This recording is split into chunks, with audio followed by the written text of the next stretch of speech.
The sun blazed across the open plains, stretching wide over a land baked by dust and silence. The year was 1878, and the small town of Dry Creek had nearly vanished after the wars ended. What remained were broken fences, burned wagons, and a few souls who had seen too much. Among them was Eli Turner, a farmer who had buried both his wife and his hope long ago. He lived alone on the edge of the desert, tending his small corn patch and speaking to no one but the wind. Eli's days passed in a slow rhythm of work and emptiness. His farm had once thrived with laughter and life, but the land turned harsh after his wife's passing. Rumors spread in nearby towns of Apache captives being sold off cheap, remnants of tribes scattered by the army. Eli didn't care for town gossip, yet one cold morning, something made him hitch his mule and ride to the trading post 30 miles away. He didn't know why, only that the silence had grown unbearable. At the post, a crowd had gathered. Traders shouted, whiskey bottles clinked, and a small figure sat in the dust. A woman chained and thin, her face streaked with dirt but proud. Last Apache left from the San Carlos raids, the trader said. No one wants her. The crowd laughed, some spit near her feet. Eli stared, feeling an ache he hadn't known in years. Without thinking, he reached into his coat and dropped a few coins. I'll take her, he said, his voice firm despite the jeers. The trader grinned, surprised. You sure, farmer? She don't speak English. Won't work neither. Eli said nothing more. He helped her stand. Her wrists bruised and eyes dark like storm clouds. As they rode away, she didn't speak.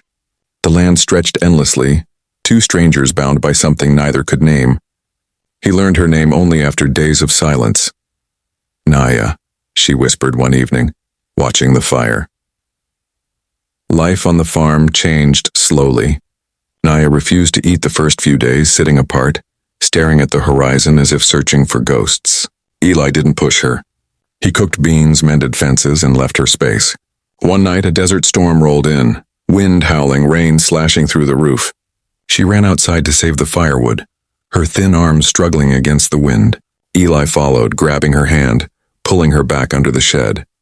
For the first time, she met his eyes without fear. Days turned into weeks. Naya began to help around the farm, wordlessly at first. She gathered eggs, drew water from the well, repaired torn cloth. Eli noticed how her presence filled the empty house.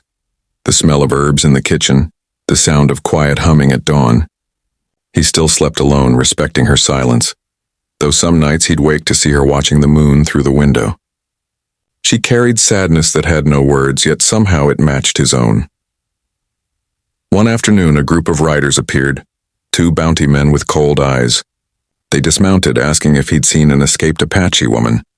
She's worth $50, one said. Eli felt his heart pound. He looked toward the barn where Naya was hiding. Ain't seen anyone, he lied calmly. The men lingered, suspicious, but eventually rode off. When he entered the barn, Naya trembled, tears streaming down her face. Eli knelt, touching her shoulder gently. You're safe here, he whispered. Trust grew like fragile roots between them. Naya began teaching Eli her words, simple phrases, laughter returning to her voice. She showed him how to weave grass mats and told stories through gestures about her lost people, her mother, her river. Eli listened quietly, the two building a new language without need for much speech. By spring, his farm flourished again. Flowers bloomed where weeds once stood, and so did something deeper in their hearts. But peace in the Wild West never lasted long. One evening, gunshots echoed near the ridge. The bounty men had returned, bringing others. Naya ran inside, fear in her eyes. Eli grabbed his old rifle and stood by the doorway, heart pounding like thunder. They're not taking you, he said. The men shouted for him to hand her over. He fired a warning shot. The standoff lasted minutes that felt like hours until finally, the riders turned back, unwilling to risk more. When the smoke cleared, Naya stepped out and placed her hand on his cheek, trembling, grateful. You fight. For me, she said in broken English. Eli nodded, unable to speak. That night they sat by the fire, silent but bound by something eternal. She leaned against him, whispering her prayer to the stars, while he closed his eyes, hearing her voice as the only sound that mattered.